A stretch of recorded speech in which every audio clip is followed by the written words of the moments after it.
podendo partilhar dois dos domínios que mais importância têm na minha vida.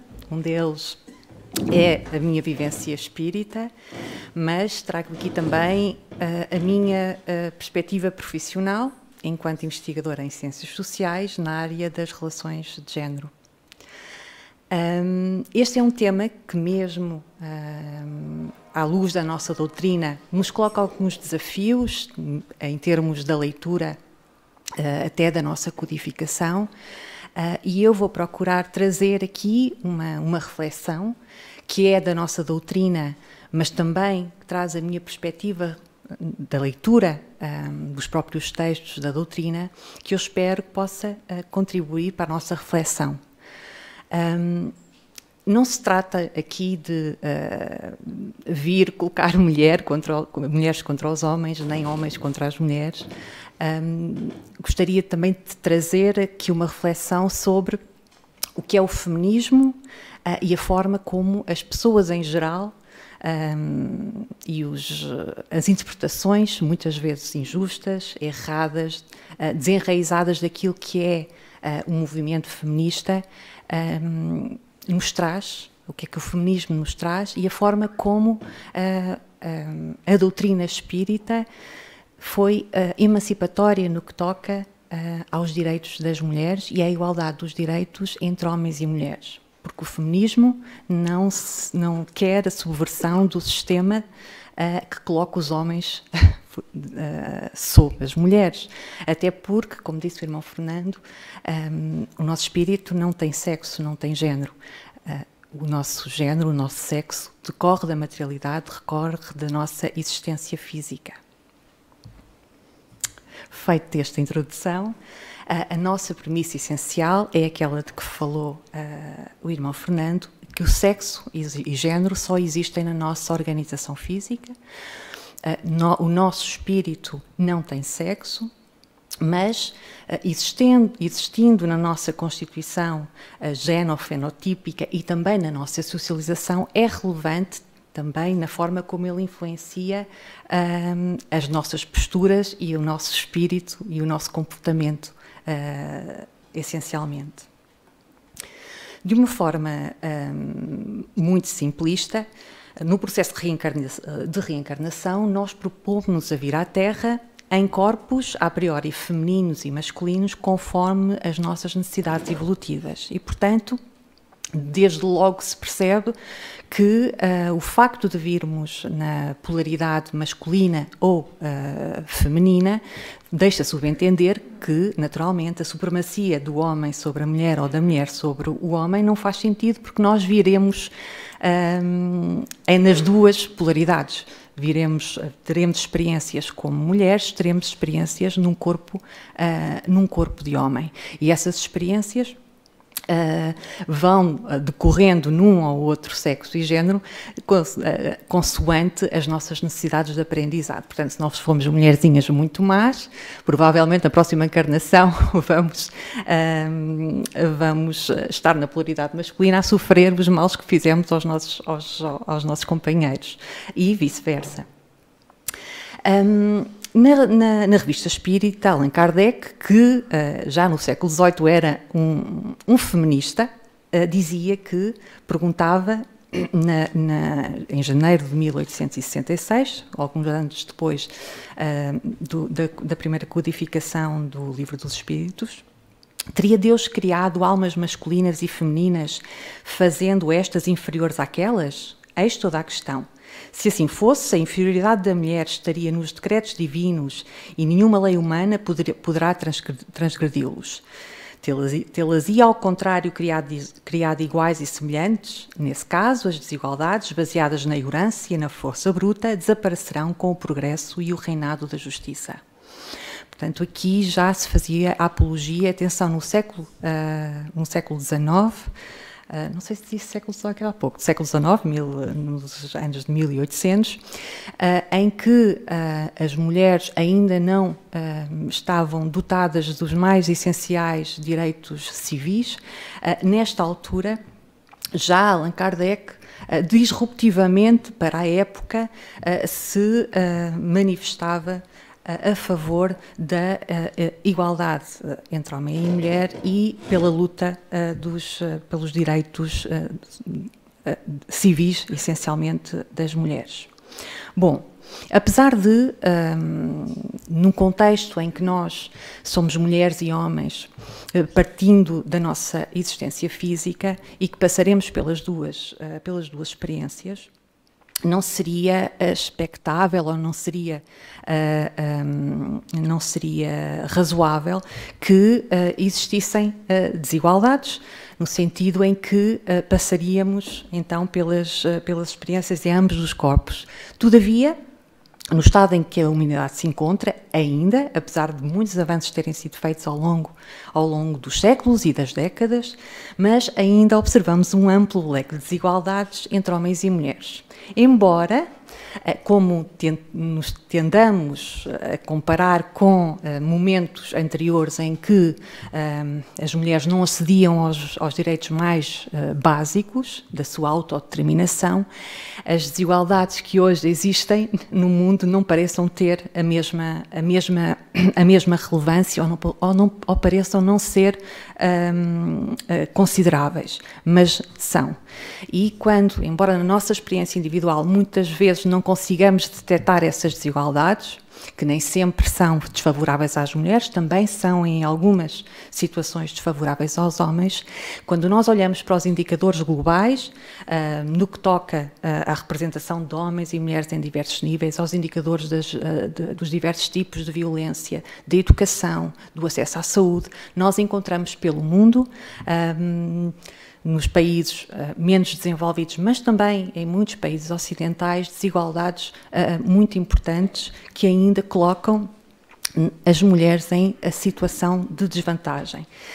Segundo os dados da Organização das Nações Unidas, as mulheres são mais vulneráveis à pobreza. Essa vulnerabilidade não se tem atenuado ao longo das últimas décadas, como à partida nós poderíamos pensar, e isso deve-se ao facto de haver uma maior proporção de mulheres em famílias monoparentais, isto é, mulheres sozinhas a cuidar dos seus filhos, o que as coloca numa situação crescente de desvantagem, dado o maior número de mulheres nesta condição pelo mundo.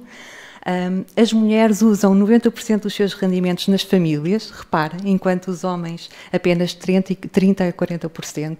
Lá está, estes atributos tidos como femininos das mulheres, e quantas nós também já não sentimos isso, que os nossos dividendos são totalmente ou quase totalmente gastos com a nossa família. Enfim, os homens, segundo dizem as estatísticas, têm um comportamento um bocadinho tendencialmente mais hedonista, isto é, virado para as suas próprias necessidades. As mulheres aqui como cuidadoras, e isto repercute-se também na distribuição dos próprios rendimentos nas famílias. São as mais afetadas por diversas formas de violência, designadamente doméstica. Sim, há homens que sofrem de violência doméstica, mas continuam a ser as mulheres as maiores vítimas de violência doméstica. Isto leva-nos a pensar quais são os mecanismos, que tipo de relação se cria entre homens e mulheres que leva a que sejam as mulheres a sofrer destas relações de poder abusivas que conduzem a ofensas à sua integridade física. Portanto, em 2020, 75% das vítimas de violência doméstica eram mulheres. E por incrível que pareça, vocês sabem qual é o crime, a tipologia de crime mais comum no nosso país? A violência doméstica. É a primeira tipologia de crime. Portanto, é o crime mais reportado às autoridades, sendo que muitos crimes de violência doméstica não são reportados por vergonha e porque vivemos ainda, embora nós queiramos achar que não, ou não tínhamos consciência, felizmente, em termos individuais, muitas e muitos de nós vivemos ainda numa sociedade em que estes abusos continuam a ser legitimados e silenciados no seio das famílias. Por outro lado, são as maiores vítimas de tráfico de seres humanos, nomeadamente para fins sexuais, constituem 85% das pessoas sujeitas a esse flagelo, que também cada vez atinge maiores proporções no mundo. vítimas das práticas tradicionais nocivas, também em Portugal, porque temos uma comunidade muito forte de sociedades ou de nacionalidades em que essas práticas são uma tradição e, portanto, estima-se que, aqui estes dados são de 2017, que 200 milhões de mulheres no mundo sofreram a mutilação genital feminina. Vejam a relevância deste número. Têm menor acesso à educação e à saúde. 2 em cada 3 mulheres no mundo são, das pessoas iletradas, 2 em cada 3 são mulheres no mundo. Também no mundo as mulheres tendem a ter menor acesso à saúde, devido às suas especificidades. Aqui o irmão David poderia ter muito a dizer sobre isto, relativamente às especificidades e às necessidades especiais que coloca a sua saúde, nomeadamente a saúde sexual e reprodutiva. Depois, aqueles âmbitos que também estão muito presentes em sociedades desenvolvidas e que têm a ver com menor acesso à tomada de decisão política e económica. 22% dos lugares no Parlamento e em outros órgãos de decisão no mundo são ocupados por mulheres, portanto temos uma sobre-representação dos homens na tomada de decisão. Isto é importante, não porque as mulheres queiram mandar. Porque é que isto é importante em termos sociológicos, sociais, na nossa organização social? É porque é importante que as necessidades, especificidades e condições e situações das mulheres, as suas especificidades, sejam consideradas quando se modela a decisão no mundo. Já pensaram que talvez se as mulheres estivessem em maior número na representação política, não teríamos tantas guerras? Não são as guerras atributos da masculinidade? A força, a agressividade, a ira? O facto das mulheres estarem presentes nos órgãos que decidem podia trazer esta polaridade, quando falamos em diferenças entre homens e mulheres, poderia trazer alguns atributos que preveniriam ou teriam pelo menos uma maior probabilidade de não trazerem estas consequências tão gravosas.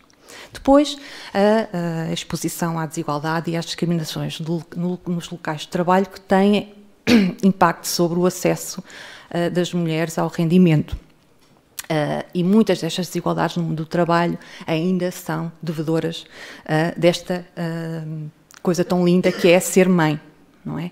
Quantas experiências, e estas sim, certamente têm conhecimento de mulheres que são mães e que ou não vem o seu contrato renovado, ou são discriminadas e alvo de assédio moral, no sentido de rescindirem o seu vínculo laboral, ou são despromovidas. Enfim, estas histórias multiplicam-se.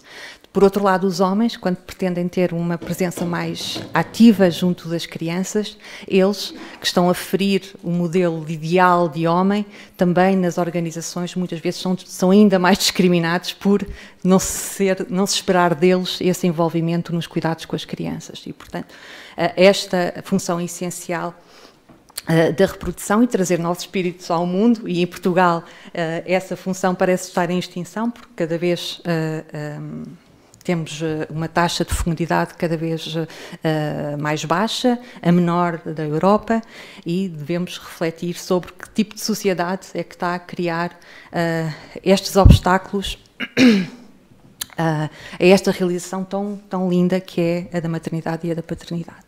Enfim, eu não trouxe o telemóvel para ver as horas, mas se calhar ia precisar, porque ainda estou no primeiro diapositivo. E já estou adiantada no tempo, eventualmente. Enfim, é em face destas desigualdades que surge o feminismo e o movimento feminista. Existe alguma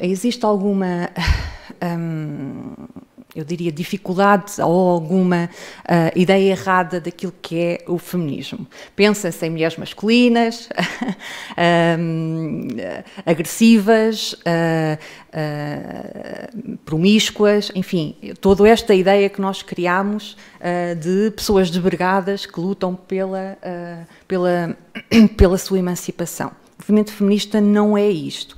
Também tem há vertentes do feminismo mais radicais, de que falaremos um bocadinho mais à frente, mas o feminismo nasce como um movimento social, político, no sentido da igualdade de direitos entre homens e mulheres, e não da subversão da estrutura que coloca a mulher acima do homem. Não. A ideia, ou o espírito da luta feminista, não é ser um equivalente ao machismo, mas é procurar que homens e mulheres vivam em condições de igualdade e que as suas vidas possam produzir desafios semelhantes em densidade, ainda que em características sabemos que os desafios para toda a gente são diferentes. Portanto, o machismo é o desenvolvimento de uma estrutura social que sobrevaloriza os tais atributos da masculinidade e que os define como parâmetros para o desenvolvimento da sociedade. Isto é uma forma de ver o mundo à imagem do homem. Isto é, a forma como se organiza em função das necessidades, interesses e características masculinas. E o machismo tem raízes muito antigas, porque a mulher estava ausente do espaço público e era subordinada ao homem, e foi durante muitos séculos. E, portanto, temos todos a noção que o direito de voto das mulheres ocorreu de uma forma massiva apenas no século passado. E, portanto, vemos que o machismo ainda se mantém, nem tinha como não se manter nesta consciência coletiva, porque é algo, apesar de tudo, muito recente. E a nossa Joana de Ângeles, num livro Encontro com Paz e Saúde, psicografado pelo Divaldo Pereira Franco, já nos fala sobre o machismo e também nos fala sobre o feminismo mais à frente. Ela diz-nos que o padrão de comportamento inscrito, que é um padrão de comportamento inscrito no consciente coletivo de todos nós, através das múltiplas encarnações e, portanto, tem bases históricas. Remonta, certamente nós não pensamos sobre isto, mas remonta a tradição de Moisés, do pai criador, que implica a ideia de Deus, uma ideia androcêntrica, isto é, uma ideia antropomorfizada, tal e qual a do homem masculino, responsável pela geração da vida e de tudo o que existe. Estas ideias, embora possam parecer simbólicas, elas acabam por influenciar ao longo do tempo, ao longo dos séculos, a forma como nós vemos o homem e vemos a mulher e associamos modelo a uns e a outros. A Joana ainda nos diz que a referência à figura de Adão só alimenta o machismo. A mulher, proveniente da sua costela, seria submissa ao homem por pertencer a ele desde a sua origem. Uma vez que estas concepções estavam nas Escrituras, proliferavam pelas religiões do Ocidente e do Oriente a ideia da inferioridade feminina. Portanto, isto tem raízes muito antigas e que, felizmente, não se manifesta desta forma ostensiva, que estamos a falar de muitos séculos atrás, mas que ainda se encontra, de alguma forma, inscrito na nossa consciência coletiva, porque sabemos que somos espíritos que demoramos muito tempo a aprender, não é? Portanto, Deus, a ideia de Deus como homem é fictícia. Deus não é homem nem é mulher, nem é sequer humano ou humanoide. Portanto, Deus é energia. Então, o que é que, numa perspectiva sociológica, que creio se articula com uma concepção espírita, o que é que se entende por igualdade entre homens e mulheres? É uma situação em que as pessoas de ambos os sexos são livres para desenvolver as suas capacidades pessoais e as suas escolhas sem as limitações impostas por papéis de género rígidos. O que significa que nós, embora saibamos que temos diferenças físicas e de socialização que nos trazem características típicas femininas e masculinas, é importante que não entendamos essas diferenças de uma forma essencialista e determinista. Nós temos que entender as aptidões como algo que também é flexível e que, consoante o nosso desejo, as devemos e devemos ter as condições para as realizar. Mas a igualdade tem sobretudo a ver como é que as necessidades, os comportamentos e as aspirações dos homens e das mulheres são considerados favorecidos de igual modo. Portanto, não se trata de sermos todos e todas iguais, mas trata-se de sermos igualmente valorizados independentemente das nossas diferenças. Não é? O problema essencial não é a diferença entre homens e mulheres. O problema essencial é a forma como as características e as funções das mulheres e dos homens são valorizadas de forma distinta.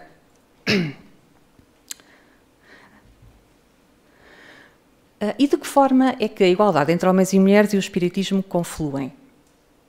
O espiritismo é pautado pela lei do amor, da caridade e da empatia.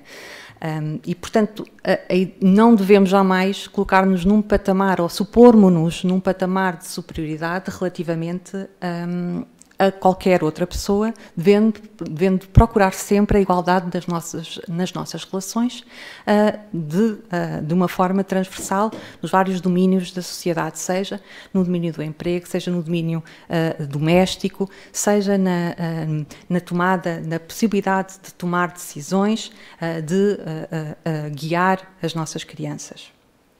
E já tivemos tempo para refletir porque é que havemos então de julgar as mulheres com tanta severidade relativamente aos seus atos. Um exemplo que me recordo sempre e pelo qual, enfim, quem nunca pecou é quando um rapaz trai a sua namorada e a namorada, em vez de ir atrás ou de culpar o seu namorado, que a traiu, tende sempre a culpar a outra que foi tentar roubar o seu namorado. Não, o seu namorado é que estava numa relação e foi, na verdade, o maior culpado pela situação. Por vezes aquelas mulheres, não desculpando naturalmente, mas aquelas mulheres estavam em muito menos condições de resistir àquele homem do que aquele homem estava em condições de resistir àquela mulher. Porque aquele homem tem uma esposa em casa que o ama e aquela mulher, por vezes, está perdida, sem amor, desesperada à procura de alguém que lhe dê algum tipo de sinal e algum tipo de carinho. E nós não pensamos nisso, apressamos-nos sempre a julgar. E da observação que eu faço das relações de género, digo-vos, nós julgamos com muito maior severidade as mulheres do que julgamos os homens. E as razões estão daquilo que vos falei atrás. Porque esta consciência coletiva ainda nos coloca num posicionamento de maior vulnerabilidade e de maior percepção de inferioridade relativamente ao domínio, entre aspas, masculino. Portanto, a ética espírita é universal, não se aplicando de modo diferente sobre as pessoas conforme o seu género. A verdade é que nós temos todos e todas as mesmas, em termos de género, as mesmas obrigações e as mesmas responsabilidades. Estamos capacitados de igual forma para progredir no amor e no conhecimento. E isso não é determinado pelo nosso género. Voltando ao texto As Mulheres Têm Alma, da Revista Espírita, de Allan Kardec, já inscrevia a procura da igualdade nas leis universais. E dizia: com a doutrina espírita, a igualdade da mulher não é mais uma simples teoria especulativa, já não é uma concessão da força à fraqueza, mas um direito fundado nas próprias leis da natureza. Dando a conhecer estas leis, o Espiritismo abre a era da emancipação legal da mulher, como abre a da igualdade e da fraternidade. Reparem, mais uma vez, como isto para a época era absolutamente revolucionário. Esta era uma época em que os movimentos organizados de emancipação feminina estavam ainda muito dispersos. Portanto, não havia um movimento feminista forte em torno destes direitos, e já a doutrina apregoava a necessidade de inscrever na lei a igualdade de direitos entre homens e mulheres. São iguais perante Deus o homem e a mulher e têm os mesmos direitos? Aqui no Livro dos Espíritos, na base da nossa doutrina, e aliás, no Livro dos Espíritos é dedicada uma secção à igualdade de direitos dos homens e das mulheres, portanto, também altamente emancipatório. Respondeu os Espíritos: não outorgou Deus a ambos a inteligência do bem e do mal e a faculdade de progredir? Na questão 818, pergunta Kardec: de onde vem a inferioridade moral da mulher em certos países?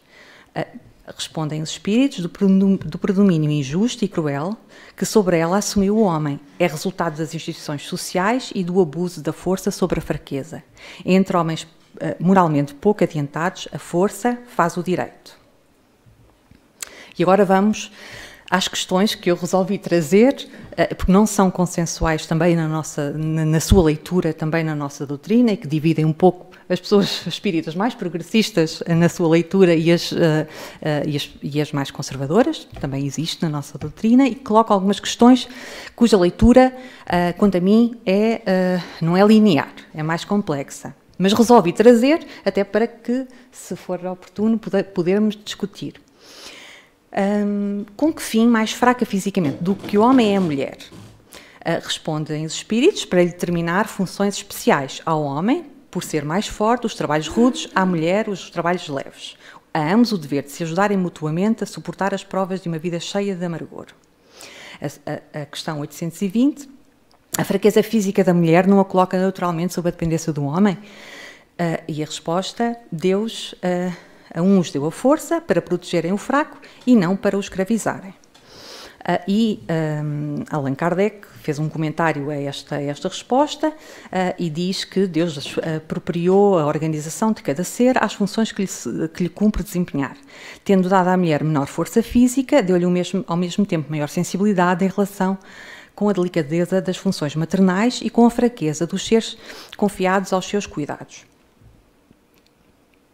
A questão 820 as funções a que a mulher é destinada pela natureza terão importância tão grande quanto as deferidas ao homem? Sim, até maior. É ela que dá as primeiras lições de vida. E, portanto, daqui retiramos que as características e os atributos femininos e masculinos têm igual valor à luz da doutrina, mas coloca aqui, eu creio que possamos questionar, e esta é a minha interpretação e de outras colegas espíritas que se dedicaram à leitura e à interpretação destas questões numa perspectiva e com um viés feminista, e, portanto, não nos podemos esquecer, como falei anteriormente, que estes questionamentos foram realizados e que estão fundados nos ideais da época, que era uma época em que as mulheres não tinham direito de voto, em que na mesma altura, creio que havia na altura em que foi codificada o Livro dos Espíritos, havia a terceira mulher que se licenciava em Montpellier e que criou-se uma revolução no sentido de lhe retirar o diploma. Portanto, vivíamos numa época em que as consciências não estavam abertas como agora a uma ideia mais equilibrada ou mais paritária relativamente aos papéis que homens e mulheres podem assumir. E, portanto, eu acho que devemos ler estas concepções que, numa primeira leitura, parecem um pouco essencialistas relativamente às possibilidades dos homens assumirem papéis de cuidado, por exemplo, e as mulheres assumirem papéis de liderança, não é? Atribuindo ao homem o maior domínio da força e à mulher o da reprodução, no fundo. Mas o que eu acho que nós devemos ter presente é que, sim, há características tipicamente femininas e tipicamente masculinas, que biologicamente somos diferentes e que temos uma morfologia e características genofenotípicas que imprimem algumas diferenças na forma como atuamos, mas que essas diferenças não são deterministas, no sentido em que elas interagem também com o nosso ambiente sociocultural, e por isso é que nós temos homens que são educadores, por isso é que nós temos mulheres que são engenheiras. Se as características fossem tão essenciais, não teríamos homens e mulheres a desempenhar funções ditas tipicamente femininas e tipicamente masculinas. E, portanto, também há uma interação muito grande com a nossa própria socialização. E isto leva-nos a pensar nas opções que damos aos nossos filhos e às nossas filhas.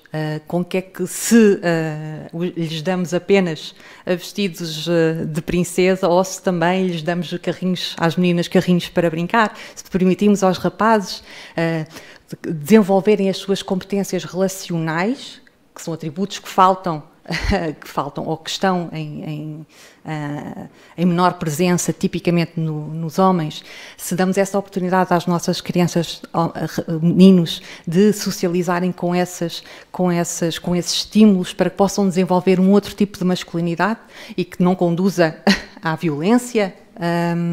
E será que às mulheres damos a possibilidade de fazer puzzles complexos, fazer legos e fazer construções para que elas possam desenvolver o seu raciocínio socioespacial e que possam fazer efetivamente escolhas livres quanto ao seu futuro? Às vezes também podemos questionar-nos sobre isso, para não tornarmos a realidade tão bipolar. Ainda assim, efetivamente, o livro, muitos textos espíritas nos falam, de facto, nestas duas polaridades, de uma polaridade masculina, de uma polaridade feminina e tipo de características distintas, mas que eu acho que servem a quase todas as profissões. Tanto a docilidade, a emoção servem à liderança, como a firmeza e a coragem servem à educação de uma criança.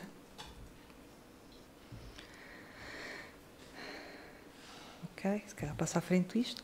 E vamos então à última parte com um texto mais estruturante daquilo que é o pensamento que a doutrina vai organizando sobre a igualdade entre homens e mulheres e o feminismo, com o texto da Joana de Ângeles, que é Feminismo, que tem este nome, Feminismo e Espiritismo, e que ela faz um elogio de reconhecimento e valorização do movimento feminista, fala de verdadeiras heroínas que foram imoladas umas, outras execradas e perseguidas, isto no século XIX, encontraram vultos de alta magnitude que reuniram a inteligência ao sentimento, demonstrando a fragilidade orgânica, de forma alguma tem a ver com a ausência de valores administrativos é valores de tomada de decisão, de direção, de conhecimentos gerais e de especificidade tecnológica. Isto é, vejam como a Joana de Ângeles, este espírito de luz tão querido, já reconhecia esta ausência de valor, de diferença de valor entre as características dos homens e das mulheres. E falava nestas heroínas, dando alguns exemplos, da Joana d'Arc, que simulou em prol da luta pelo direito à sua autodeterminação. A missionários que lutaram contra a intolerância destacaram-se em diversos períodos históricos, afirmando que a biologia não é fatalidade na definição da capacidade mental e cultural, quebrando as primeiras cadeias de intolerância. Objetificadas desde os tempos mais remotos, o desrespeito era um tratamento corriqueiro direcionado aos nossos corpos, mentes e espírito. Diante deste apontamento, o machismo se viu escancarado. Ergueu-se a bandeira dos direitos da mulher, abruptamente, enfrentando as antiquadas discriminações torpes no seu conteúdo e cruéis na sua aplicação, exigindo leis e oportunidades justas para os cidadãos. Mas não deixa de falar, e é importante, espero não estar a amassar-vos, também para dar o outro lado, e até que ponto algumas das nossas lutas, quando não existe docilidade, quando não existe equilíbrio, nos podem trazer perturbações, e isto também acontece na luta feminista. Os conflitos e os embates físicos e psicológicos implicados no movimento geraram posicionamentos desequilibrados e intolerantes. A rejeição das novas reivindicações sociais, à época, impactou imenso no movimento e nas suas lideranças. A agressividade daqueles que mantiveram um olhar tradicionalista naquele período histórico, ou seja, a forma agressiva com que o movimento pela luta dos direitos civis das mulheres foi recebido, gerou extremismos e agressividade. A repressão das emoções começou a romper-se e personagens atormentadas, utilizando-se da oportunidade, passaram a comandar o novo movimento feminista, sem dar-se conta da intolerância e do ressentimento mal contido, desdobrando em exagerados comportamentos que nada têm a ver com a dignidade, o equilíbrio e os direitos femininos. É isto que o grande contributo que a doutrina espírita, no meu ponto de vista, traz ao feminismo é o reconhecimento da necessidade deste equilíbrio. O movimento feminista e a procura social, política e também dentro dos nossos lares e nas nossas relações, de relações equilibradas, não é? Da repartição equilibrada de papéis, que não destoem em agressividade e em exageros que têm um impacto, e a Joana de Ângelos, da área da psicologia, reconhece bem na perturbação das próprias mentes femininas e que fala depois em muitos textos nestas consequências. E, portanto, daqui retira-se que existem vários, o movimento feminista tem várias correntes, existem vertentes históricas efetivamente no movimento feminista que têm como ideal a completa desconstrução da atual estrutura de poder e na sua inversão, o que de facto não é desejável. O que nós queremos são relações equilibradas, equitativas, que traduzam o mesmo tipo de realização enquanto mulheres, espíritos encarnados no corpo de mulheres e enquanto espíritos encarnados no corpo de homens. Por outro lado, uma questão que a Joana de Ângelos traz muito e que é importante trazer para aqui é que a liberdade, e esta é a expressão minha, não é sinónimo de libertinagem, e que a justa mobilização em torno da justiça e da liberdade das mulheres não deve ser confundida com a apropriação dos piores hábitos masculinos, não é? E que nós vemos ao longo da evolução dos direitos das mulheres também. O sexo desenfreado, os vícios, a apropriação, a mimetização dos vícios masculinos, o tabagismo, o alcoolismo. Não que os homens não sejam igualmente responsáveis por estas ações, mas a emancipação das mulheres não é apropriar-se dos vícios dos homens, mas é apropriar-se de condições de vida que lhes permitam ter as mesmas condições de dignidade e de realização. E isto leva-nos a conflitos morais e perturbações na mulher que reencarna e que são gravíssimas. É este o equilíbrio que, quando nós reivindicamos e procuramos que não devemos passivamente sofrer desigualdades e discriminações, devemos mobilizar-nos, mas devemos fazê-lo de uma forma equilibrada, calma e assertiva. E, portanto, o Espiritismo traz-nos uma nova perspectiva diante da agenda para a promoção da igualdade. Está a passar. e auxilia-nos na busca de nós como seres integrais, iguais perante o outro, no sentido em que nós, mulheres, possamos ir atrás dos direitos, dos nossos direitos, fundadas na lei do amor, da caridade e no equilíbrio. Agora, e finalmente, vem trazer alguns exemplos, muito poucos, no mundo que é as mulheres maravilhosas que temos no Espiritismo, e que façamos essa crítica também ao movimento. Muitas vezes elas são invisibilizadas e aparecem muitos homens, não aqui na nossa casa, que felizmente é uma casa com polo feminino muito lindo, e acho que a valoriza muito, liderada pela nossa irmã Leonor. De facto não se sente nesta casa, mas também no movimento espírita encontramos alguns destes pecados ainda, não é? Mas temos muitas mulheres que nos inspiram no movimento espírita, e muitos homens também, perdoem-nos os homens maravilhosos. Vamos falar aqui de algumas mulheres, espíritos de luz, como a mentora da nossa casa, a Rainha Santa Isabel, a nossa Mariazinha, a mentora do ninho da Mariazinha, o espírito de luz Meimei, cujo nome que não me lembro ao certo, mas que tem textos lindíssimos, e que eu não sabia que era uma mulher quando comecei a ler os textos dela, mas apaixonei-me completamente pelos textos, e depois quando percebi que era uma mulher, olha, eu até pensava que era um homem, e que lindos que são. A nossa irmã Sheila, enfermeira, que trabalha muito no mundo espiritual nas curas espirituais. Depois, pioneiras no nosso movimento espírita, nós, nem só de Leon Denis ou Allan Kardec, nem só de Divaldo Pereira Franco, nem Chico Xavier, se faz o movimento espírita, e tivemos a Amélie Gabrielle Baudet, de França, que muito mais do que a esposa de Kardec, como ela é referenciada sempre, era professora, poetisa e artista, e foi fundamental na divulgação do espiritismo e na manutenção dos preceitos doutrinários contidos na codificação após a morte do marido. A Pleine Maison, que é uma responsável, começou a andar com uma grande velocidade, não sei o que aconteceu, que antecede à codificação da doutrina espírita e contribui significativamente para a construção do espiritismo, isto porque ela, à época das mesas girantes, era ela que organizava sessões espíritas em sua casa. Allan Kardec comparecia frequentemente nessas reuniões e foi acabou por induzir as suas pesquisas. A Julie e a Caroline Baudin, duas irmãs, duas jovens médiuns que faziam parte da equipa responsável pelas psicografias que hoje integram o Livro dos Espíritos.